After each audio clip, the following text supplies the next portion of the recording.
सहनाववतु सहनौ पुनक्तु सह वीर्यङ्करवावहै तेजस्विनावतीतमस्तु मा विद्विषावहै।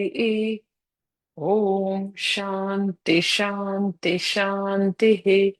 श्रुतिस्मृतिपुराणानाम् आलयं करुणालयं नमामि भगवत्पादं शङ्करं लोकशङ्करम्। शङ्करं शङ्कराचार्यं केशवबादरायणं सूत्रभाष्यकृतौ वन्दे भगवन्तौ पुनः पुनः। ईश्वरो गुरुरात्मेति मूर्तिभेदविभागिने व्योमवत्यात्तदेहाय दक्षिणामूर्तये नमः। ॐ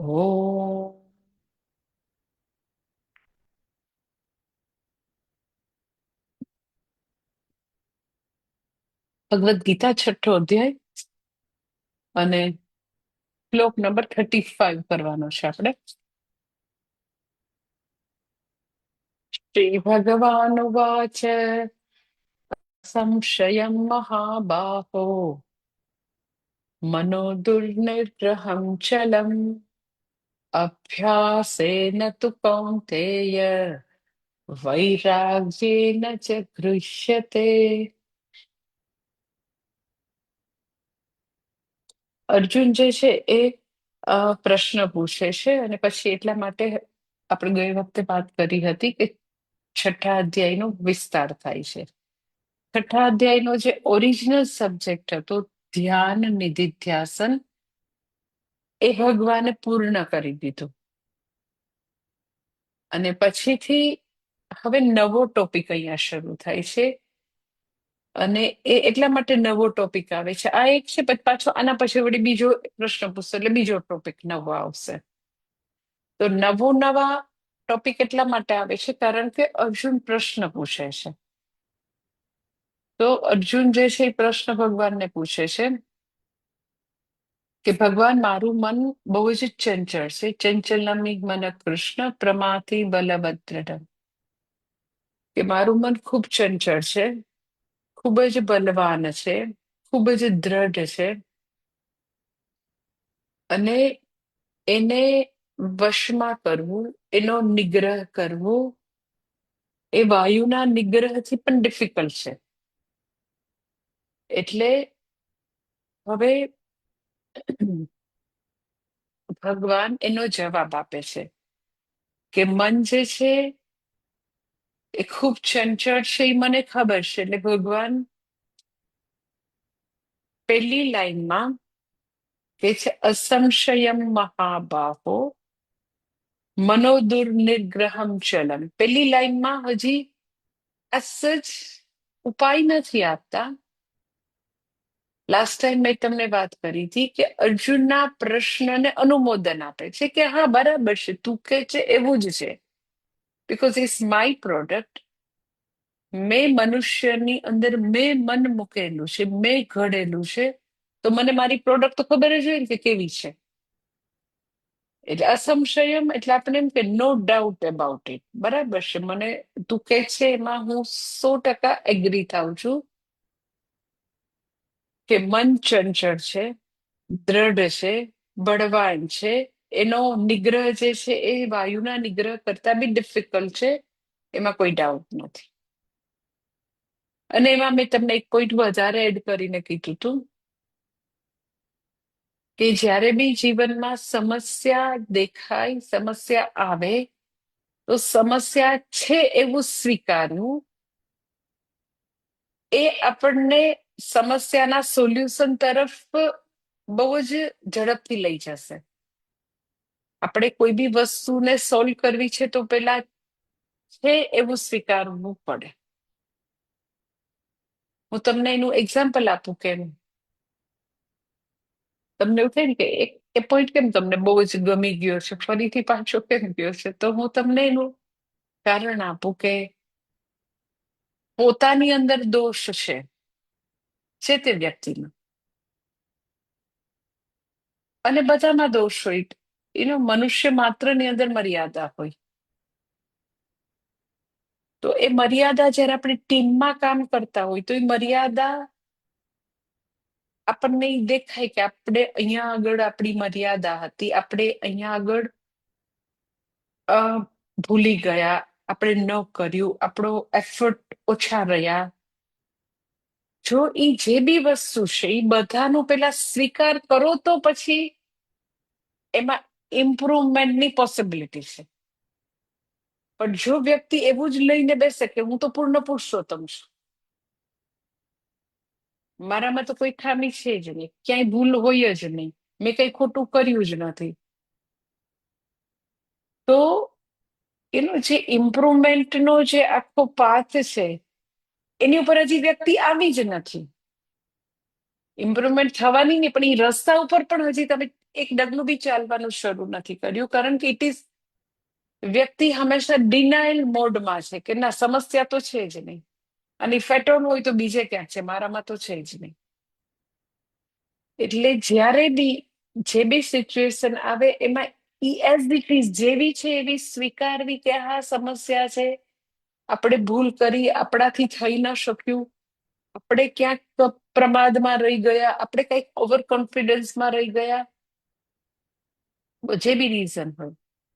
એટલે સમસ્યા છે એવું સ્વીકારવું એ બહુ મોટી વસ્તુ છે. એ સિચ્યુએશનની હોય, વ્યક્તિની મર્યાદાની હોય, વોટ એવર, પણ છે ને સમસ્યા. એટલે બહુ જ ઓછા લોકો એવા લાઈફમાં મેં જોયા છે કે એ સમસ્યાઓને પેલા તો સ્વીકારે. એટલે અર્જુન મનની સમસ્યા આટલી બધી સરસ રીતે નારેટ કરે છે કે ભગવાન, મારું મન ચંચળ છે અને હું એને એવી રીતે એકાગ્ર રાખી નથી શકતો. એ વારે વારે ચંચળતાને કારણે એ વારે વારે નાના બચ્ચાની જેમ ભાગી જાય છે. તો ભગવાન કહે છે હા બરાબર છે, અસંશયમ, કોઈ એમાં સંશય જ નથી. અને નિગ્રહમ નહીં, દુર્નિગ્રહ. દુર્નિગ્રહમ એટલે શું? તો કે એનો નિગ્રહ કરવો જે છે એ અતિશય મુશ્કેલ છે, અતિશય મુશ્કેલ છે. અને છતાં બી તારે એવું મુશ્કેલ કામ જો કરવું હોય તો હું તને એવા બે સોલ્યુશન આપું છું, બે ઉપાય આપું છું. અને બે ઉપાય વડે તું તારા મનને ઘણું બધું તારા વશમાં લાવી શકીશ. ચિત્ત નૈષલ્ય તું પ્રાપ્ત કરી શકીશ. આવી ચિત્તની આટલી બધી ચંચળતામાંથી તું મુક્ત થઈ શકીશ. અને એ બે શબ્દ છે, બે ઉપાય છે. ધેટ ઇઝ, ફર્સ્ટ ઇઝ અભ્યાસ, સેકન્ડ ઇઝ વૈરાગ્ય. એટલે આ બે શબ્દ જે છે એની ઉપર આપણે ઘણું બધો વિચાર કરવો પડે, કારણ કે મનની ચંચળતાથી એક અર્જુન ખાલી પરેશાન છે એવું નથી. જ્યાં જ્યાં ભગવાને માનવોની અંદર મન મૂકેલું છે, જ્યાં જ્યાં માનવ મન છે, તો બધા માનવ મન સમાન છે. બધા માનવ મન ચંચળ જ છે. અને બધા લોકોને સર્વત્ર એ અનુભવ છે કે મારું મન મારા વશમાં નથી. હું ધારું ત્યાં ફોકસ કરું એવું થતું નથી. બહુ જ ઓવર થિંકિંગ છે, મન ભટકે છે, મન બીજી બધી વસ્તુઓમાં જતું રહે છે. તો બધાને એ અનુભવ છે. એટલે એવું કહી શકાય સાર્વત્રિક સમસ્યા છે, યુનિવર્સલ પ્રોબ્લેમ છે કે મન જે છે એ ભટકે છે. એટલે ભગવાન એના માટેનો જવાબ પહેલો આપે છે, અભ્યાસ. અભ્યાસ એટલે શું? તો કે રિપીટેડલી અમુક વસ્તુ કર્યા જ કરવી, કર્યા જ કરવી, કર્યા જ કરવી. ધેટ ઇઝ કોલ્ડ અભ્યાસ. અભ્યાસ શબ્દ ગુજરાતીમાં સ્ટડી માટે વપરાય છે. સંસ્કૃતમાં અભ્યાસ શબ્દ પુનરાવર્તન કર્યા કરવું, એક જ વસ્તુનું સતત પુનરાવર્તન કરવું એને અભ્યાસ કહે છે. શેનો અભ્યાસ કરવાનો ભાઈ? તો મેં ગઈ વખતે તમને વાત કરી હતી કે પહેલો ઉપાય છે કે મનને પોતાના વશમાં લાવવા માટેની આપણી પાસે વેદ આધારિત કોઈ મહાન વસ્તુ હોય તો એ જપ છે. એટલે મનને સમજવાનું શિક્ષણ એટલે જપ. ભગવાને મનુષ્યની અંદર આટલું આટલું પાવરફુલ ઇન્સ્ટ્રુમેન્ટ મૂક્યું, મનરૂપી. ખૂબ જ પાવરફુલ. એમ કે મનુષ્યેતર કોઈ જીવની અંદર ભગવાને આવું પાવરફુલ મન નથી મૂકેલું, જેની અંદર બુદ્ધિ છે, જેની મન કે જેની અંદર બધી વિવિધ પ્રકારની લાગણીઓ આપણે અનુભવીએ છીએ. ક્યાંય નથી મૂકેલું, ખાલી મનુષ્યમાં જ મૂકેલું છે. અને ખૂબ જ પાવરફુલ, કે જેના થકી એ મન બુદ્ધિ થકી જે મનુષ્ય હજારો વર્ષ પહેલા ગુફામાં વસતો, આદિમાનવ કહેવાતો, એ જ માણસ તો કે મન અને બુદ્ધિના વિકાસ થકી આજે આવા 50-50 માળની બિલ્ડિંગમાં રહેવા માંડ્યો, આધુનિક માનવ બન્યો. એટલે આપણા મન અને બુદ્ધિની અંદર ભગવાને પ્રચંડ શક્તિ આપેલી છે. એવું કહેવાય છે કે આઈન્સ્ટાઈન જેવી મહાન બુદ્ધિશાળી વ્યક્તિએ પણ પોતાના જીવનમાં પોતાના મનની શક્તિઓ ખાલી 2% જ વાપરેલી હતી, એવું લોકો કહે છે. તો આવું અદ્ભુત અંતઃકરણ ભગવાને આપ્યું, જેમાં આવું જબરજસ્ત પોટેન્શિયલ છે કે તમે ચાહો એ હાંસલ કરી શકો. એ મનને સમજવાનું કોઈ શિક્ષણ ઉપલબ્ધ નથી. એમ કે ખાલી નાનકડું મોબાઈલ ખરીદીએ તો પણ એ મોબાઈલ કેવી રીતે વાપરવો, એ એક્ઝેક્ટલી એની અંદર કઈ કઈ વસ્તુ છે, કેવા ઇન્સ્ટ્રુમેન્ટ, શું કેવી રીતે વર્ક કરે છે, તો એ બધી સૂચનાઓનું એક અંદર કંઈક લિફલેટ આવે ભેગું. ફ્રીઝ હોય તો આવે, એસી હોય તો આવે, આપણે નથી જોતા, દેટ ઇઝ અનધર થિંગ. પણ કોઈ પણ તમે નાનકડું બી સાધન લ્યો તો એમાં બધામાં કંઈક તો આવે છે, હાઉ ટુ યુઝ. પણ મન અવડું મહાન સાધન ભગવાને આપ્યું, એનો કેવી રીતે ઉપયોગ કરીએ કે જેથી આપણને મેક્સિમમ બેનિફિટ થઈ શકે, એવું શિક્ષણ ક્યાંય ઉપલબ્ધ નથી. એટલે હવે મનને સમજવાની વિદ્યા જે છે એ અહીંયા ભગવાન આપે છે, અને દેટ ઇઝ જપ, મેન્ટલ ચેન્ટિંગ. એટલે જપની એવી વ્યાખ્યા છે, જકારો જન્મ વિચ્છેદ, પકારો પાપનાશન, જન્મ કર્મ હરો યસ્માત તસ્માત જપઃ ઇતિ સ્મૃતઃ. જકારો જન્મ વિચ્છેદ, પકારો પાપનાશક, જન્મ કર્મ હરો યસ્માત તસ્માત જપઃ ઇતિ સ્મૃતઃ. એટલે મનને સમજવાનું શિક્ષણ એટલે જપ. અભ્યાસ એટલે શું? તો કે વ્યક્તિ જપ કરે, અને એ હંમેશા કરે. એ 7-8 યર્સની હોય ત્યારથી કરે તો છેલ્લા શ્વાસ સુધી એને રેગ્યુલર બેઝ ઉપર રોજે જપ કરવાના, અને તદ્વારા મનની ગતિવિધિને સમજી શકશે.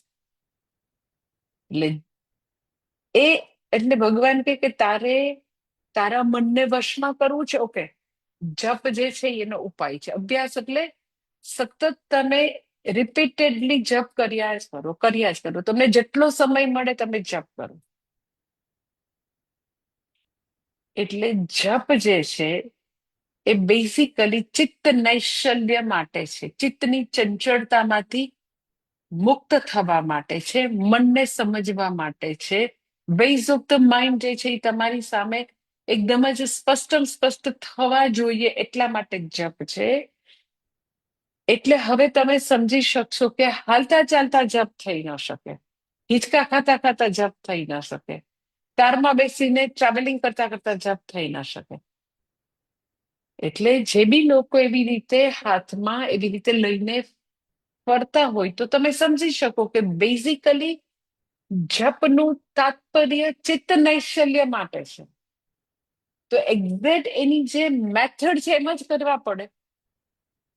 તમને જ્યારે બી સમય મળે તો કરી શકો, પણ તમે એક્ઝેક્ટ એવી રીતે પોતે શાંત ચિત્તે દુનિયા સાથે વ્યવહાર કર્યા વિના આંખો બંધ કરીને જો કરી શકતા હો તો હું તમને નથી કે હું ના નથી પાડતી, તમે ક્યાંય બી કરો. પણ જપમાં ઇટ ઇઝ મસ્ટ કે આંખો બંધ કરીને કરવાના છે. એટલે પછી ખાલી તમે માળા હાથમાં લઈને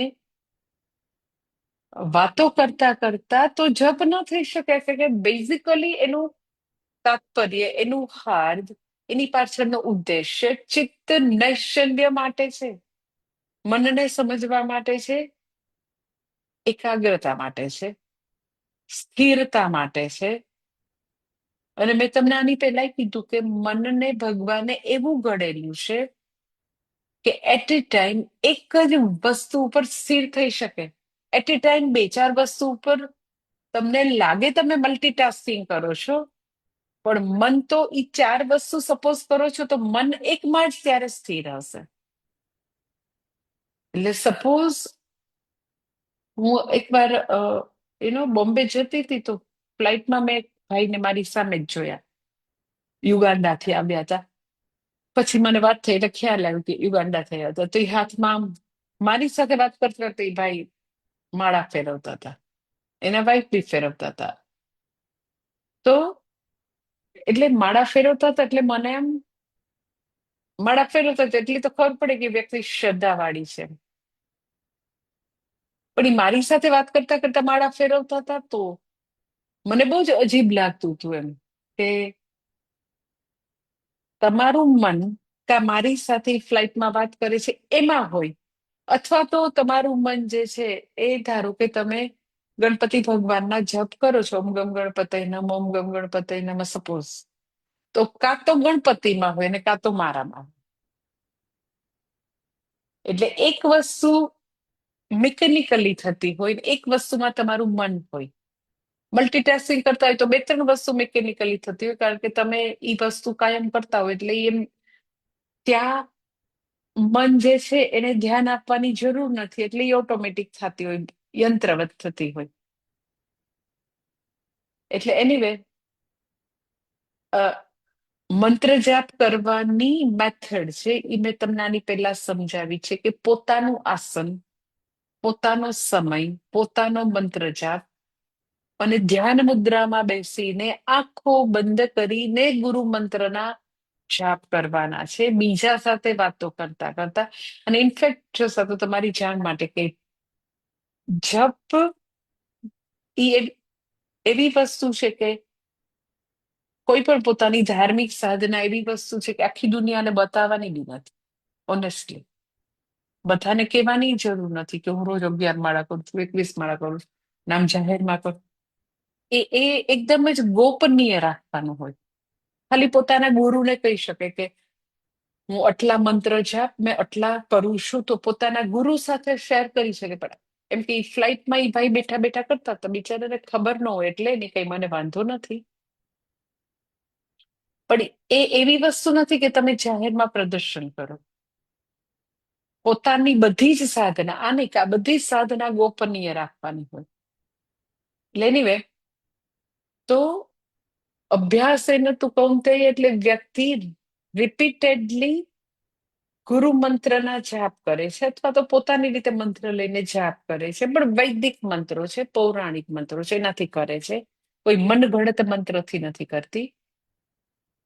એક વસ્તુ. પછી બીજી વસ્તુ કે કેવી રીતે મંત્ર જાપ મારા મનને સમજવામાં મદદરૂપ થશે.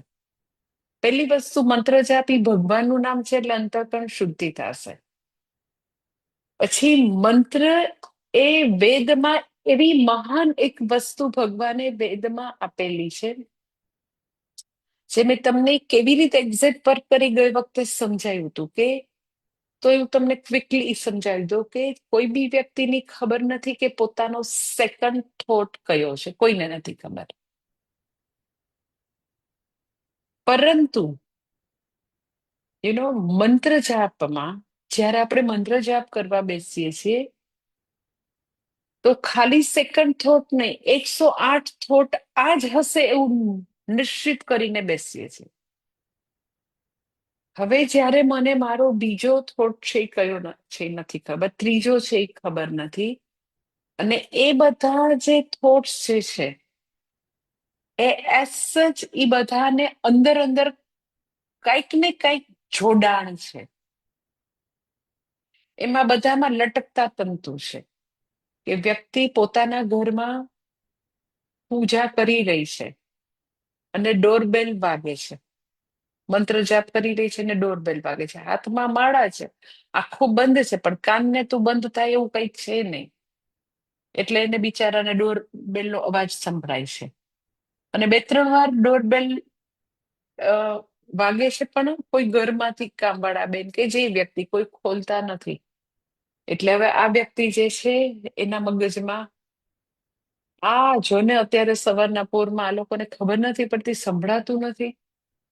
અને કેટલી વાર કીધું કે 8 વાગે આવવાના છે આ વ્યક્તિ, આ ન્યુઝપેપર વાળા આવશે કે આ આવશે કામ કરવા માટે, તો તમે ટાઈમસર નીચે આવીને પછી આ તમે ખોલો. હે ભગવાન, એક મને મંત્ર જાપી શાંતિથી કરવા ન દે. તો ડોરબેલ વાગવી, કામવાળાનો વિચાર આવવો, એ લોકો ટાઈમસર ઉઠતા નથી, રાત્રે ઇન્ટરનેટ સોશિયલ મીડિયામાં બધું જોયા કરે છે. તો એ બધા જે વિચાર જે છે ને એ બધાને કનેક્શન છે, જોડાણ છે. ડોરબેલને અને કામવાળા બેનને અને આ લોકો જલ્દીથી ઘરમાં ઉઠતા નથી, જલ્દીથી ઉઠતા નથી ને ઇન્ટરનેટને જોડાણ છે, એને સોશિયલ મીડિયાને જોડાણ છે. જ્યારે કે મંત્ર જાપ એનાથી ટોટલી વિરુદ્ધ છે. ધારો કે તમે ઓમ નમઃ શિવાયનો જાપ કરો છો તો બે જાપના એકમની વચ્ચે જોડાણ નથી, કારણ કે દરેક મંત્ર જાપ પૂર્ણ છે. એકવાર તમે ઓમ નમઃ શિવાય કીધું, પૂર્ણ, એમાં કોઈ લટકતા તંતુ નથી. બીજી વાર ઓમ નમઃ શિવાય, પૂર્ણ એકમ. ત્રીજી વાર ઓમ નમઃ શિવાય, પૂર્ણ એકમ. એટલે આજ સુધી, વર્ષો સુધી આપણા મનની નદી ધસમસતી ગમે તેમ વહેતી હતી. હવે વ્યક્તિ જ્યારે મંત્ર જાપ કરવા બેસે છે તો એ નદીને જાણે કે બે કાંઠે જ વહેવાનું એક એને આપી દીધું. તું ગમે તેમ જઈ નહીં શકે. તું આવી રીતે બે કાંઠા મંત્ર જાપના છે એની વચ્ચે જ તું વહી શકીશ.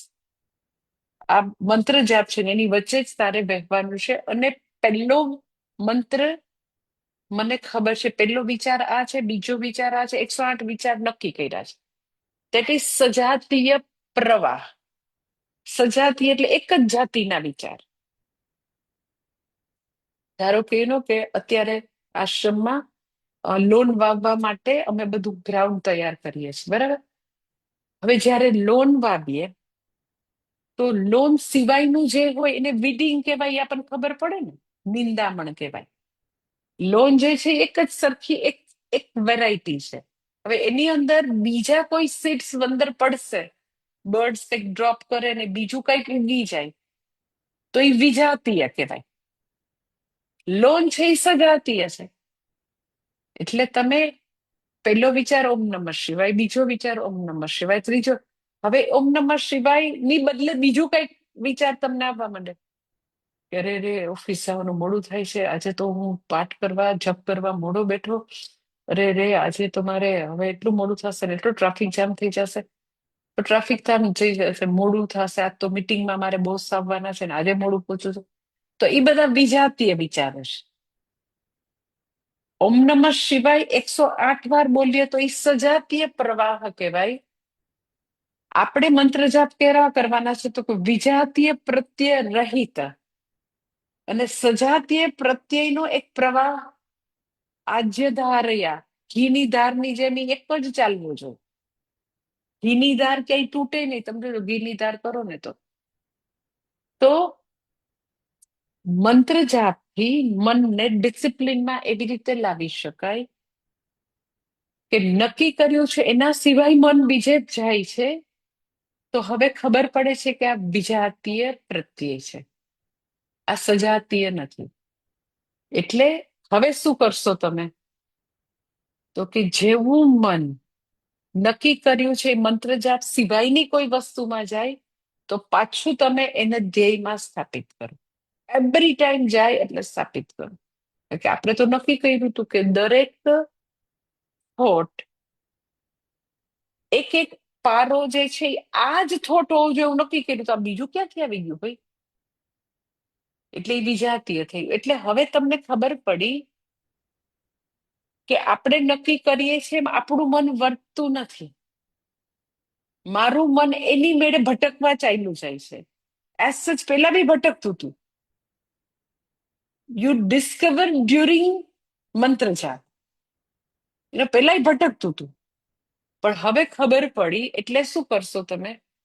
તો કે એવરી ટાઈમ, ધીસ ઇઝ અભ્યાસ, એવરી ટાઈમ મન ધ્યેયમાંથી વિચલિત થયું તો ત્યાંથી પાછું લાવીને ધ્યેય, વિચલિત થયું પાછી લાવીને ધ્યેય, વિચલિત થયું પાછું લાવીને ધ્યેય. ધીસ ઇઝ કોલ અભ્યાસ. આવું સતત કરવું જોઈએ. જો આપણે મંત્ર જાપ કરતી વખતે વાતો કરતા હોય, હિંચકા ખાતા હોય, ડ્રાઇવિંગ કરતા હોય, આપણું મન અનેક જગ્યાએ ભટકતું હોય, તો ચિત્ત નૈશ્ચલ્ય તો જવા દો, વધારે ને વધારે ચિત્ત ચંચળતામાં તમે જાઓ છો. એટલે કાં તો મન ભટકે છે ને કાં મન તો કે એકદમ ડલ થઈ જાય ને વ્યક્તિ જોકા ખાવા માંડે. એટલે મન જે છે એને સમજવા માટે ખૂબ જ સરસ રીતે વ્યક્તિએ મંત્ર જાપ કરવા જોઈએ, એલર્ટ થઈને. અગર ઊંઘ આવે છે તો એનો બી ઉપાય કરવાનો છે. જપ દરમિયાન વિજાતીય પ્રત્યયમાં મન વારે વારે સરકી જાય છે તો એવરી ટાઈમ પાછું લાવવાનું છે, એનો પણ ઉપાય કરવાનો છે. કેવો ઉપાય? તો કે તમને એવું લાગતું હોય કે તમે વહેલી સવારે કરો તો મન ઓછું ભટકે છે, કારણ કે સત્વગુણની પ્રધાનતા છે. પણ તમે એમ કે લાઈક 10-11 વાગે કરવા બેસો તો ઉઠ્યા હોય ને 10-11 વાગ્યા સુધીના જેટલા ઇવેન્ટ હોય એ પાછા મગજમાં બધા ફ્લેશબેકમાં આવતા કરે. ઇવન તમે માળા બાજુ પર મૂકી દો ચલો, અને એમનેમ જ ખાલી બેસો, એટલે જાપાઈ નથી કરતું. તમે 5 મિનિટ તો બેસો. ઓલું તો ફોન કરવાનો રહી જ ગયો, એ આજે આજે આઈ પૂરું કરવાનું. ટુ ડુ લિસ્ટ તરત આવશે બાર. હજી આજે આ કરવાનું, 4 વાગે આ નહીં જવાબ આપવાનું છે. ખાલી એમ જ બેસો ને, માળા તો બાજુ પર મૂકો. તો જેમ જેમ દિવસ ચડે એમ રજસ ગુણની પ્રધાનતા હોય તો વ્યક્તિને બધી એક્ટિવિટી યાદ આવ્યા કરે. તો ઇટ ઇઝ બેટર કે ઉપાય શું છે? તો કે મન બહુ ભટકે છે, વહેલી સવારે કરો. બહુ જ જોકા આવે છે, કે ચાય પીને કરો. તો બી જોકા આવે છે તો રાત્રે વહેલા સુઈ જાઓ. રાત્રે ખોરાક જે છે એ હળવો લઈને કરો. બહુ જ હેવી ખોરાક ખાઈને તમે સવારે સારા જપની ક્વોલિટીની આશા ના રાખી શકો. તો ઉપાય કર્યા જ કરવા પડે. અભ્યાસ એ નતું કહું તે, એટલે વ્યક્તિ સતત પ્રેક્ટિસ, સતત પ્રેક્ટિસ, સતત પ્રેક્ટિસ કરે છે. તો એટલું પછી મન એકાગ્ર થાય તો મનને સમજશે. એકાગ્ર થશે એટલે શું? કે એટલે પોતાના મન ઉપર પોતાનો પૂરેપૂરો હવે કમાન્ડ આવી ગયો. એટલે એ ચાહે તો એ જ્યાં લગાડવું હોય ત્યાં મનને લગાડી શકે. એ જયારે ઈચ્છે કે એવી આમ કઈક એને ચિંતા અને સ્ટ્રેસના બધી આમ વાતો યાદ આવવા માંડી તો નો સ્ટોપ, નથી આની જરૂર. જયારે જે વસ્તુ આવશે ત્યારે આપણે એની ઉપર કામ કરી લેશું. તો મન ઉપર પ્રભુત્વ એ છે કે પંખાની સ્વિચની જેમ તમે ચાહો ત્યારે એ વિચારોમાં, એ કર્મોમાં મનને લગાડી શકો, અને ચાહો ત્યારે મનને એ વસ્તુ બરાબર નથી તો તમે વિડ્રોલ કરી શકો. એટલે તમે જોજો કે ઘણા લોકોને કંઈક આમ ડિસ્કશન થયું હોય ને, હોટ ડિસ્કશન ઘરમાં થયું હોય, કોઈ સાથે કંઈક એવો અણબનાવ થયો હોય, પછી એનાથી કેવું હોય પણ કહેવાનું ન હોય, તો પછી ઈ ઘટના પૂરી થાય ને પછી મનમાં એના ઈ ચાલ્યા છે. અરે મારે આમ કહી દેવાની જરૂર નથી, મેં શું કામ એનું સાંભળી લીધું, મારે આવું કરવાની જરૂર હતી, મેં કેમ આમ ન કર્યું. એટલે એ વિચારો એટલા ચાલે કે એને સરખી ઊંઘ ના આવે. ઈ વિચારોને, સ્વિચને ઈ બંધ જ ન કરી શકે. એટલે તમે અત્યારે એટલે ઈ શબ્દ બહુ સાંભળો, ઓવર થિંકિંગ. ચાલ્યા જ કરે. ઇટ શોઝ કે પોતે એવા લાઈફમાં જાપ નથી કર્યા. જો જાપ કરે તો વ્યક્તિ તરત જ એની ઉપર ઓમ તત્સત પૂર્ણ વિરામ મૂકી દે. બસ કાલે જોઈશું, હવે વાત પૂરી, અત્યારે સુઈ જવાનું. કાલ પડશે અને કાલે ઈ વસ્તુ ઈ ફાઇલને કાલે ખોલશું, આજે ઈ ફાઇલને ખોલવાની જરૂર નથી. એટલે મંત્ર જાપ જે છે એ મનને સમજવાનું બહુ જ જબરજસ્ત વિજ્ઞાન છે, એટલું સરસ છે. અને એના માટે જાત સાથે બેસવું પડે. એના માટે થોડું જાપ શરૂ કરતા પહેલા અનુલોમ વિલોમ પ્રાણાયામ કરવા જોઈએ, થોડા પ્રાણાયામ કરવા જોઈએ, થોડી એક્સરસાઇઝ કરવી જોઈએ, ફિઝિકલ એકદમ સ્ફૂર્તિ આવી જાય પછી જાપ કરાય. પણ જાપ ઇઝ મસ્ટ. તો મનની ઉપરનું પ્રભુત્વ પ્રાપ્ત થશે, મનને સમજાશે, મનથી દૂર ઉભા રહી જશે, ઉભા રહેવાશે, ઓબ્જેક્ટિવિટી આવશે. એટલે પેલું ભગવાન આપે છે કે વ્યક્તિ જે છે એ તો કે અભ્યાસ એટલે આવી રીતે પુનઃ પુનઃ મેન્ટલ ચેન્ટિંગ કરી અને મનને સમજવાની કોશિશ કરે છે, એકાગ્રતા લાવવાની કોશિશ કરે છે, ચિત્ત નૈશલ્ય લાવવાની કોશિશ કરે છે. It's not overnight. એમાં કન્સિસ્ટન્સી, સાતત્ય ઈ મસ્ટ છે. એમ કે તમે એક દિવસમાં 10 માળા કરી, 10 દિવસમાં કાંઈ ન કર્યું, એનાથી ફાયદો નહીં થાય. એકદમ જ સાતત્યપૂર્ણ રીતે જાપ થાય. અને મેં કીધું એવી રીતે કે સમમ સમકાય શિરો ગ્રીવમ દિશસ્ન અવલોકયન, જે આગળ ભગવાને છઠ્ઠા અધ્યાયમાં જે કીધું ને કે વ્યક્તિ બેસે તો એકદમ જ સ્ટ્રેટ બેસે, દિશસ્ન અવલોકયન એટલે કે અહીં વ્યક્તિની આંખ જે છે દ્રષ્ટિ ફરતી નથી, આંખો બંધ છે, રિલેક્સ થઈને શાંતિથી ભગવાન સાથે પોતાની જાતને જોડે છે. અને એ દરમિયાન મેન્ટલ ચેટિંગમાં જેટલી વાર મન મંત્ર જાપથી બીજી જગ્યાએ ડેવિએટ થાય તો એમાં પણ કોઈ પણ રીતે દુઃખી થયા વિના એવરી ટાઈમ વિજાતીય પ્રત્યયમાંથી મનને લાવીને ફરીથી ધ્યેયમાં સ્થાપિત કર્યા જ કરે. દેટ ઇઝ અભ્યાસ. પણ તમે જાપની ક્વોલિટી સારી બનાવવા માટે કાંઈ જ ન કરો અને જોકા ખાતા હોય જોકા જ ખાતા હોય, મન ભટકતું હોય તો ભટક, તો એ અભ્યાસ નથી. સતત પ્રયત્ન કરવો પડે, સતત પ્રયત્ન કરવો પડે, સતત. તો આપણે આપણા મનને સમજી શકીએ, મનની ગતિવિધિની જાણ થાય કે શા માટે ઇરિટેટ થાય છે, શા માટે આપણે આટલી વાતમાં ફ્લેરઅપ, કોઈ એક બટન દબાવે તો થઈ જાય છે, શા માટે લો ફીલ કરીએ છે, સેડનેસ શું છે. એટલે મનની બધી અંદર જે બધી આવી વસ્તુઓ છે એ સમજવાની વિન્ડો છે. એ જાપ જે છે એ બતાવે છે અંદરની બધી વસ્તુ, પછી ખબર પડે. એટલે ભગવાન અહીંયા અર્જુન માટે 2 સંબોધન વાપરે છે, કૌંતેય અને મહાબાહો. એટલે મેં તમને ગઈ વખતે કીધું હતું કે કૌંતેય કહીને તું કુંતીનો દીકરો, એટલે એક આપણી અંદરનું ચાઇલ્ડ છે, એ જાપ દરમિયાન ઈ બી બહાર આવવાનું. અને પાછું તો કે મહાબાહો કહીને ભગવાન કહેવા માંગે છે કે તારામાં એવી તાકાત છે, તું વશમાં લઈ શકીશ. પણ જપ દરમિયાન ઈ જે ઇનર ચાઇલ્ડ જે છે એને પણ હવે એની પણ કેર કરવાની છે. કારણ કે આપણે 0 થી 5 years દરમિયાન એ અનપ્લેઝન્ટ વસ્તુઓને અનકોન્શિયસમાં મૂકી હતી. ફ્લિપ સાઇડ ઓફ ઈગો ત્યાં ઈ ગઈ હતી. હવે જ્યારે આપણે સક્ષમ બન્યા તો હવે એ બધી વસ્તુને રિઝોલ્વ કરવાની છે, આપણી જર્નીને હળવી કરવાની છે, હેવી અનકોન્શિયસને ધીરે ધીરે લાઇટર બનાવવાનું છે. પહેલા આપણે નહોતા સમજી શકતા, હવે તો કે આપણે અંદરના ચાઇલ્ડની નીડને સમજવાની છે, એને કેર કરવાનું છે.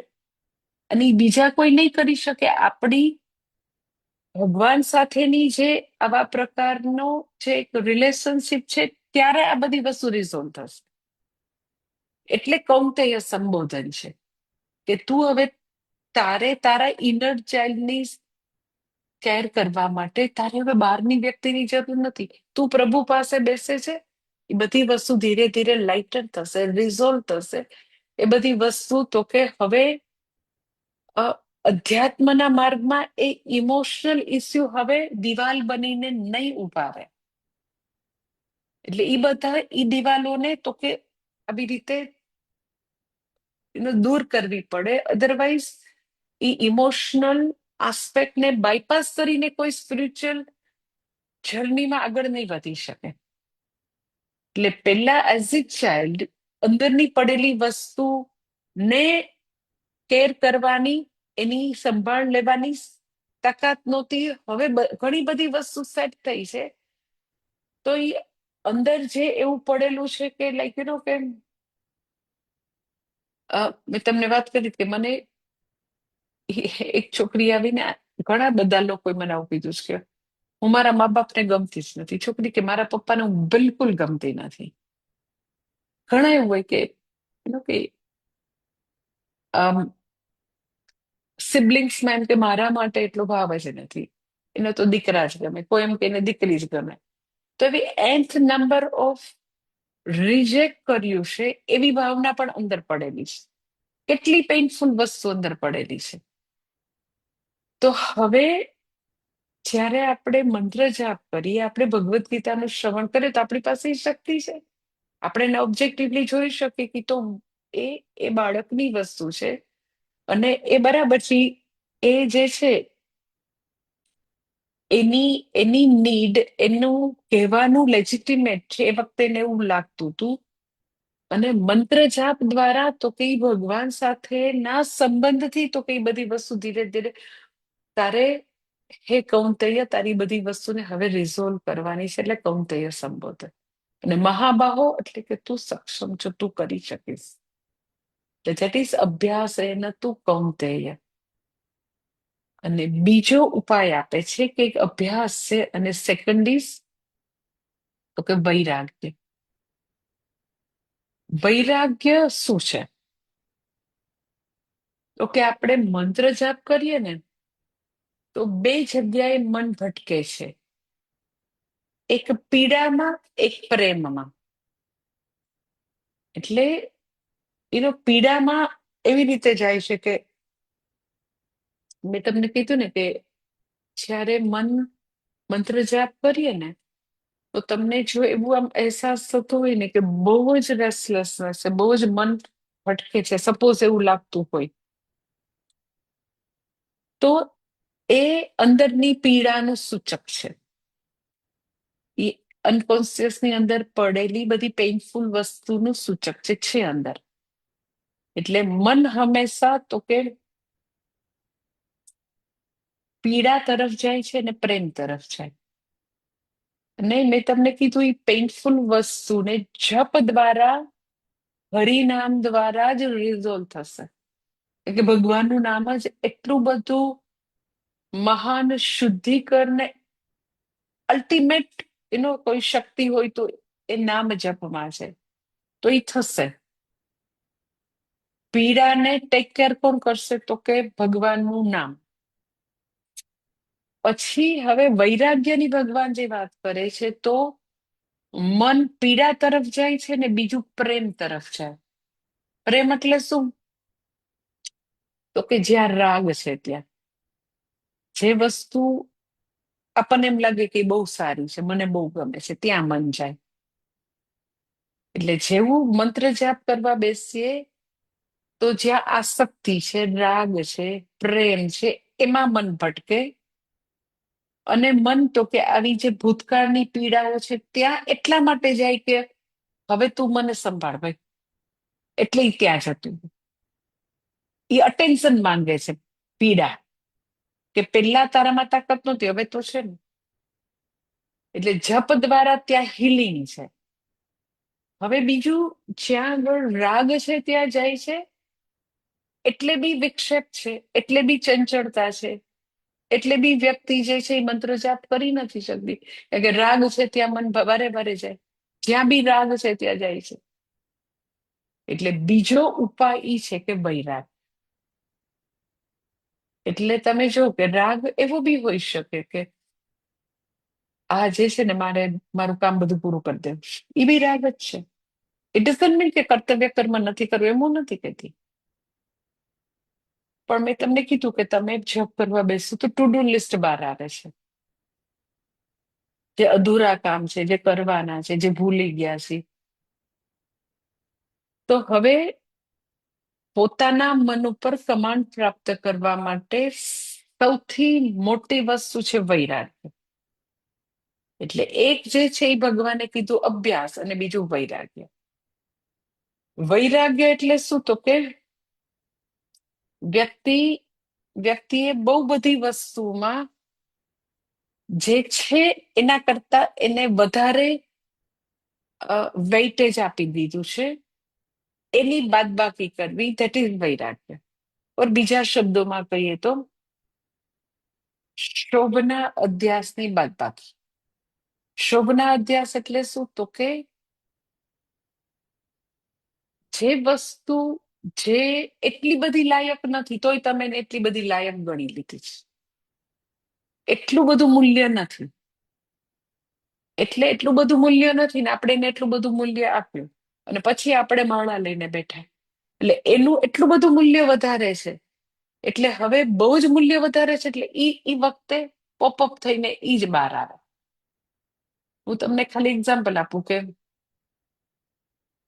કોઈ વ્યક્તિને અતિશય, કોઈ વ્યક્તિ શું મોટા ભાગને એમ જ હોય, અતિશય પૈસાનું મૂલ્ય, મોટા ભાગના હોય પૈસાનું મૂલ્ય ખૂબ જ, અને એને એવું જ થાય કે ધન જે છે ને એ જ બધું છે, એ જ એનો ધનથી જ બધું ખરીદી શકાય. અને ધન છે તો માન છે, ધન નથી તો કોઈ રિસ્પેક્ટ નથી, ધનથી બધું ખરીદી શકાય, ધનથી સર્વ સમસ્યાને સોલ્વ કરી શકાય. એટલે એને એવું જ થાય કે પૈસો મારો પરમેશ્વર, હું પૈસાનો દાસ, બસ પૈસા જ બધું છે. એટલે હવે પૈસાને આનુષંગિક બધી વસ્તુઓ છે એ જ એને એના મનમાં એ જ ફર્યા કરતું.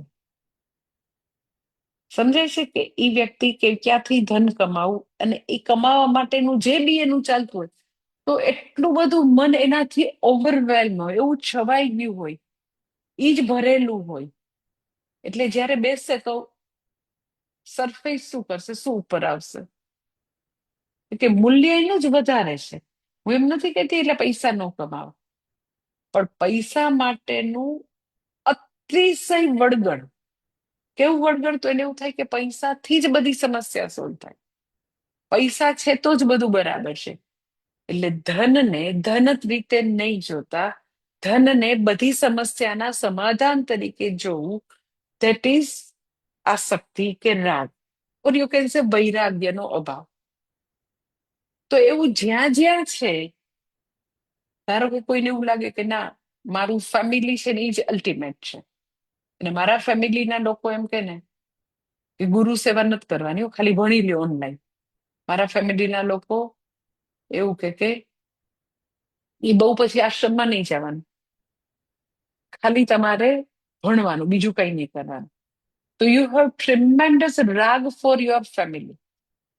આટલો કઈ વૈરાગ્ય નથી, આટલો કઈ. તો પછી એને ઈ જાપ કરવા બેસે તો મારી સાસુ, મારા સસરા, મારો હસબન્ડ ને મારો દીકરો ને મારી દીકરી જ આવે, કારણ કે સગાવાલા ને, ધન ને, ઘર ને, એ બધાને છે એના કરતા 1000 ગણું એને વેઇટેજ આપ્યું. હમણાં ગઈકાલે જ એક કોઈ મને મળવા આવ્યા હતા, બહુ બધા વર્ષો પછી મળવા આવ્યા હતા, આપણે જૂના સ્ટુડન્ટ. તો મેં જસ્ટ એને કીધું, શું કીધું ભૂલી ગઈ. હા, હા, રાજકોટમાં 1 year કોર્સ છે ને, તો એમ કે તમે એવો કેમ? એમ કે ક્યારે ચાલુ કરશો? મેં કીધું રાજકોટમાં તમે જાઓ ને. એમ તો એકલા જ છે, ઈ બેન એકલા જ હતા. તો એ મને કે ઘર છોડીને કેવી રીતે જવાય? એના ઘરમાં કોઈ જ નથી, મમ્મી પપ્પા નથી, ભાઈ, ભાભી નથી, સિંગલ છે, એટલે કોઈ જ બીજું નથી. એ કેમ ઘર છોડીને થોડું જોવે ઘર, અને ઘર છોડીને ઘરને મૂકીને કેવી રીતે જવાય? એટલે એઝ ધો ઘર, ઘર ઈ કોઈ સજીવ વસ્તુ હોય, ઘર છોડીને કેવી રીતે જવાય?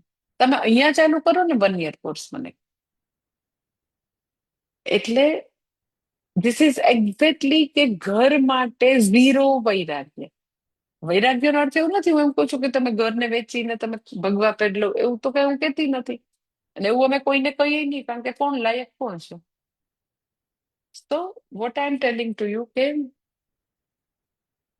વૈરાગ્ય હશે, અર્થાત ઓબ્જેક્ટિવિટી હશે, અર્થાત વસ્તુઓને એઝ ઇટ ઇઝ જોવાની શક્તિ હશે, તો માળા કરવા બેસે તો એ બધી વસ્તુ બહાર નહીં આવે. બાકી ધનમાં, જનમાં અને બધા ભોગ્ય પદાર્થોમાં, ખાવા પીવાનું, પહેરવા ઓઢવાનું, ફરવાનું, એમાં અતિશય ગળાડૂબ રીતે આસક્તિ હોય, તો જાપ કરવા બેસે તો એ બધી વસ્તુ જ આવશે બહાર. એટલે વૈરાગ્ય જે છે એ એટલી બધી એમ કે એનો ઇમ્પોર્ટન્ટ વસ્તુ છે. અને વૈરાગ્યનો અભાવ એટલે મેં તમને કીધું શોભના અધ્યાસ. એટલે જે વસ્તુ જેવી છે એવી ન જોવી અને આપણી સબ્જેક્ટિવ વેલ્યુ એડ કરવી, એનું નામ શોભના અધ્યાસ. એટલે એમ કે પૈસાને સલામતીના સાધન તરીકે જોવું, કારને સ્ટેટસ સિમ્બોલ તરીકે જોવું. મેં તને વાત કરી હતી ને કે મને આમ એટલું અજીબ લાગે કે નરેન્દ્ર મોદીને છે ને એવી જ કાર મારે લેવી છે. નરેન્દ્ર મોદી ઈ કાર લે છે કારણ કે એની ઉપર ઈ બધા સલામતીના ઇસ્યુ છે. એટલે જે કાંઈ જે સિક્યોરિટી વાળા એને ડિઝાઇન કરે એવી એને વાપરવી પડે. એમાં કોઈ શોખ નથી, એમાં કોઈ રાગ નથી, એમાં કોઈ આસક્તિ નથી, એવી કોઈ વસ્તુ નથી. It is all part of security. હવે ઈ વ્યક્તિને એક પણ વ્યક્તિ કોઈ ઓળખતી ન હોય તો એને વિકાર લેવાની ક્યાં જરૂર? એટલે પછી બીજી વાતમાંથી ઈ વાત કરતા હતા કેમ કે આપણું એનાથી માન વધે, આપણું સ્ટેટસ કેવું વધે. આપણને લોકો નહીતર આપણે જો આવી કાર વાપરે ને તો એને એમ લાગે કે લોકોને લાગે કે આપણે તો પૈસા ટકે આપણે કાંઈ નથી. લોકોને જો મારે બતાવવું છે તો આવી કાર વાપરો તો ખબર પડે, અને દીકરાના લગ્ન પેલેસમાં કરો તો ખબર પડે કે હું કાંઈ છું. એટલે બધી જ વસ્તુઓ જે છે એને છે એવી ન જોવી, યથાર્થ રીતે ન જોવી. દેટ ઇઝ શોભના અધ્યાસ. શોભના અધ્યાસ ભૂલ નથી. ભૂલ હોય ને તો એને સુધારી શકાય. તમને એવું થાય ને કે આવી વ્યક્તિ તમને મળવા આવે, ઈ એમ કે 3 કરોડની ગાડી લેવી છે, તો ઈ એની ભૂલ છે તો તમે કેમ કહેતા નથી? એને એવું થાય કે પેલેસમાં લગ્ન કરી અને એક જ દિવસમાં ખાલી ડેકોરેશન માટે 5 કરોડ. Can you imagine? જમણવાર નહીં બધું પછી ખાલી ડેકોરેશન માટે 5 કરોડ. તો કા તમે એમ કહેતા નથી? તમને એવું થાય ને કે તમને તો પહેલી વસ્તુ છે કે મને કોઈ પૂછવા આવતું નથી, પહેલી વસ્તુ. પછી બીજી વસ્તુ ફેટોલી મને પૂછવા આવે સપોઝ, તો શોભના અધ્યાસી ભૂલ નથી. એમ કે પૈસાને સલામતીના સાધન તરીકે જોવું, દીકરાને પરણાવવું એને સ્ટેટસ સિમ્બોલ બધાને બતાવી દેવું, આંજી દેવું, એવી રીતે જોવું એ ભૂલ નથી. It's your value structure. ભૂલ હોય ને તો સુધારી શકાય. સમજાય છે તમને? ઇટ્સ નોટ ભૂલ. એ એક્ઝેક્ટલી એનું માઇન્ડસેટ છે, એનું વેલ્યુ સ્ટ્રક્ચર છે. એ જ વ્યક્તિ જે 3 કરોડની ગાડી લે ને તમે એમ કહો ને કે અમારા આશ્રમમાં 5 ગરીબ છોકરાઓ છે, અમારા સ્ટાફના, એની ફીસ આપો ને, તો એના વેલ્યુ સ્ટ્રક્ચરમાં નથી આવતું. તમને એવું થાય ને કે એ તો કેવા છે, તો મને એવું જરાય ન લાગે એ તો કેવા છે. એનું વેલ્યુ સ્ટ્રક્ચર કેવું છે તો કે આવી રીતે ફોલ્સ વેલ્યુ સ્ટ્રક્ચર, સાવ એકદમ જ યુ નો પોકળ તકલાદી, આવું દંભવાળું વેલ્યુ સ્ટ્રક્ચર. તો તમે એને ભૂલ હોય તો સુધારી શકો. જેના આવા ડીએનએ માં વણાયેલું છે કે પૈસો, નેમ, ફેમ, મોબાઈલ, ગાડી, બંગલો, એ બધું જે છે એનાથી હું કઈક છું, એને તમે ચેન્જ ન કરી શકો. એટલે વૈરાગ્ય એટલે આવા ફોલ્સ વેલ્યુ સ્ટ્રક્ચરમાંથી, આવા શોભના અધ્યાસમાંથી, આવું સુપર ઇમ્પોઝિશનમાંથી મુક્ત થવું અને વસ્તુઓને એઝ ઇટ ઇઝ જોવી, દેટ ઇઝ વૈરાગ્ય. એટલે વૈરાગ્ય હશે ને એટલે મન એકદમ શાંત હશે, ક્યાંય ઉધામાં નહીં હોય, ક્યાંય કોઈને બતાવી નથી દેવું. એનો વૈરાગ્યનો ભાવ છે ને એટલે એના હાથમાં છે ને, આમ ભલે 3 કરોડની ગાડી હોય, ઓનેસ્ટલી એમાં ખરાબ લાગે, પણ એના હાથમાં છે ને, આમ ભિખારીના હાથમાં બેગિંગ બાઉલ હોય ને, ભીખ માંગવાનો કટોરો હોય ને, આમ કટોરો લઈને ન ફરતા હોય લોકો, બસ એ લોકોના હાથમાં તમને આમ ઇનવિઝિબલ દેખાતું નથી, પણ એ બધા લોકો જે પોતાના દીકરા માટે કરોડો રૂપિયાનું ડેકોરેશન કરનાર, બધા ભીખનો કટોરો લઈને ફરે છે. શું કામ? ઓનેસ્ટલી, કે મને દુનિયા એમ કે તું બહુ મહાન છો, તમે તો બહુ જ પૈસાવાળા, તમે તો આમ વટ પાડી દીધો, તમે તો એવી ગાડી, એટલે આમ અપ્રુવલની ભીખ જ માંગ્યા કરે. અને એનો એની આ બધી વસ્તુની આમ ખરેખર આમ હકીકત એવી છે કે આખી દુનિયા તમને એમ કે ને તમે બહુ મહાન છો, મેં તો આમ કમાલ કરી દીધો, તો બી એ વ્યક્તિને ક્યારે એવું નહીં થાય કે હું મહાન છું. વ્યક્તિને મહાન છું એવું ત્યારે જ લાગે જ્યારે ઈ પોતે પોતાને મહાન માને તો. અને ઈ વસ્તુઓ કોઈ દુનિયાની આવી નશ્વર, તકલાદી, પોકળ 2-5 કરોડથી એ વસ્તુ નથી ખરીદી શકાતી, ક્યારેય નહીં. વેન યુ ફીલ કે આઈ એમ ઓકે, તો કોઈ દુનિયાના સર્ટિફિકેટની જરૂર નથી. ને 5 કરોડ ખર્ચીને બી લોકો કહેશે ને તું મહાન, પણ એને એવું લાગે કે ઈ મારું સાચું સ્વરૂપ જાણતા નથી, હું કઈ મહાન નથી. સાચે વેન યુ ફીલ કે યુ આર ઓકે, ત્યારે જ તમે ઓકે છો. એટલે એ લોકો બિચારા બેગિંગ બાઉલ લઈને અપ્રુવલની ભીખ માંગે, વેલિડેશનની ભીખ માંગે. જ્યારે એનો સૌથી સુખ હોય ને, ઓનેસ્ટલી વૈરાગ્ય જેવું સુખ ક્યાંય નથી. You are very much okay, very much satisfied with your self. પછી જે મળે છે એ બધું પ્લસ છે, બધું પ્લસ છે. કારણ કે ખબર છે કે આવવા જવા માટે કાર છે, તો ચાલે છે ને ભાઈ, પૂરું. પછી કોક વધારે સારી કાર આપી જાય તો પ્લસ છે ભાઈ, હાલો આવી ગઈ તો આવી ગઈ. ઘર તો કે ઠંડી અને તાપથી રક્ષણ માટે છે. તો બેઝિકલી તમે તમારાથી સંતુષ્ટ છો તો તમને ખબર છે આ બધું યુસેજ માટે છે, બધું ફંક્શનલ હોય, આપણું આપણું કાર્ય સિદ્ધ થાય એટલો જ એનું છે પર્પઝ. એનાથી આગળ કોઈ પર્પઝ જ નથી, કોઈ જ પર્પઝ નથી. એટલે તમે ખાલી આમ યુ ઇમેજિન યોર સેલ્ફ કે લાઈફની બધી જ પ્રાપ્તિઓ માટે ટોટલ 100% ઓબ્જેક્ટિવિટી વાળું એક માઇન્ડસેટ છે, એ જ વેલ્યુ સ્ટ્રક્ચર છે અંદર. એક કઈ વસ્તુને તમે આમ વધારે જોતા જ નથી જે છે એનાથી, અને તમે જપ કરવા બેસો છો, મન ક્યાં ભટકવાનું?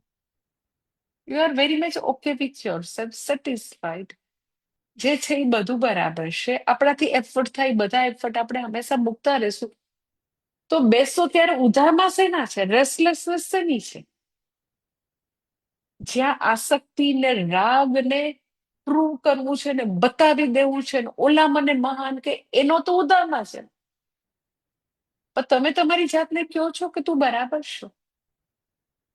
બસ તું જે ભક્તિ કરી શકે છે ને એનાથી મોટી સિદ્ધિ એ કઈ નથી, અલ્ટિમેટ સિદ્ધિ છે ભાઈ. તો ક્યાં મન ભટકવાનું? મને કહો તો ખરા. મનને ભટકવા માટે કાં તો પીડામાં જશે, કાં તો આસક્તિમાં જશે. તમે બે વસ્તુને કવર કરી લીધી એટલે મન ડાયું ડમરૂર થઈને શાંત થઈને બેઠું રહેશે. ક્યાંય નહીં જાય. એને એને કે તું જ્યાં જા ત્યાં તું જે શોધે છે એ ક્યાંય નથી. તું જે શોધે છે, જે સંતુષ્ટિ, જે પૂર્ણતા, એ તો હું જ છું. તારે ક્યાં એ ખાવા પીવામાં, એ હોટલમાં, એક 3 કરોડની ગાડીમાં, એ ક્યાં લેવા જવાનું? ત્યાં નથી. તો ત્યાં નથી, મનને ખબર પડી ગઈ છે, તો મન હવે ક્યાંથી ભટકવાનું? મનના ઉધામાં મનને ભટકવાનું. એ બધામાંથી જ્યાં જ્યાં રાગ છે ત્યાં ઈ શોધવા બિચારું જાય છે. તો તમે હવે એને એકદમ જ કન્વિન્સ કરીને સમજાવી દીધું, with logic, with experience, with શ્રુતિ. શ્રુતિ, અનુભવ અને તર્ક, આ 3 વસ્તુથી તમે એને કહી દીધું કે ભાઈ શાસ્ત્ર બી એવું કે છે, ઇટ્સ માય એક્સપિરિયન્સ. લોજિકથી તો ખબર જ છે કે કઈ વ્યક્તિ એવું એવી કરોડો કરોડોની દોલત પછી બી શાંત અને સ્વસ્થ છે. એની જગ્યાએ વૈરાગ્યવાનને તો અમે સુખી જોયા જ છે. જે ભજ ગોવિંદમમાં છે ને, સુર મંદિર તરુ મૂલ નિવાસ, કે એ વ્યક્તિ સુર મંદિર એટલે કોઈ મંદિરના ઓટલા ઉપર કોઈ વૃક્ષ નીચે એ બેઠો છે, એની પાસે કાંઈ જ નથી. સૈયા શું છે તો કે એ એમ જ પથ્થર ઉપર એ વ્યક્તિ સૂઈ ગઈ છે. એની પાસે કોઈ એવું મોટું ખાવાનું નથી, કોઈ એની પાસે કોઈ પણ પ્રકારનું એવું ઓઢવાનું નથી, કોઈ પણ વસ્તુ નથી. અને એમાં કહે છે કે વૈરાગ્ય જે છે એ કોના માટે? સુખ કરતા નથી. એટલે જેટલે જેટલે અંશે, જેટલા જેટલા એરિયામાં આપણને ઓબ્જેક્ટિવિટી પ્રાપ્ત થશે, એ પોતાના બાળકો હોય એના માટે, પોતાના સંબંધો માટે, કેવું કે સંબંધો છે એ પરિપક્વતા માટે છે. સુખ તો ત્યાં નથી. એ બધા એ પોતે છે ને આમ પ્રમાણિકતાથી સ્વીકારવું પડે. પણ એવી એવી ઓનેસ્ટી બી નથી. હજી એને એમ જ પ્રૂવ કરવું છે કે ઈ તો બધા મહાન છે. એ જ મારા સુખ અને સલામતીના મહાન આધાર સ્તંભ છે. તમે જો સંબંધોમાં બી એવું થઈ જાય એટલે કાંઈ ત્યાં બી હવે એવું નથી. એ ભગવાન સાથે બેઠા છે તેને ખબર છે કે હું ને ભગવાન, બીજું દુનિયામાં કઈ છે જ નહીં ભાઈ. એ કઈ વસ્તુ નથી. જે છે એ બસ કર્મોની યાત્રા છે. અને કર્મોની યાત્રા જેટલી લખાવેલી છે કરવાની જ, પણ છે આજ. ઇટ્સ સો બ્યુટીફુલ સંબંધો માટે વૈરાગ્ય, પૈસા માટે વૈરાગ્ય, કાર માટે વૈરાગ્ય, ખાવા પીવામાં બધે તો જાશે ક્યાં મન? એટલે ભગવાન આ બે બે જ શબ્દ કહે છે, પણ સો એકદમ બધું જ એમાં આવરી લે છે. અને એ બે વસ્તુ આવે તો તમે જુઓ કે મન કેટલું શાંત, સ્વસ્થ અને પોતાના વશમાં રહેશે. આ બે વસ્તુ એટલે મન વશમાં ટોટલી. તમે ચાહો ત્યારે મનને એ જગ્યાએ લગાડી શકો, ચાહો ત્યારે એને વિડ્રોલ કરીને તમે એમ કે ઊંઘી જવાનું છે, મન તરત ઊંઘી જાય. એ અભ્યાસ અને વૈરાગ્યની તાકાત છે, એ ભગવાન કહે છે. હજી કાલે જોઈશ. ઓમ પૂર્ણમદ પૂર્ણમિદમ પૂર્ણાત પૂર્ણમુદચ્યતે પૂર્ણસ્ય પૂર્ણમાદાય પૂર્ણમેવાવશિષ્યતે. ઓમ શાંતિ શાંતિ શાંતિ. હરિ ઓમ. શ્રી ગુરુભ્યો નમઃ. હરિ ઓમ.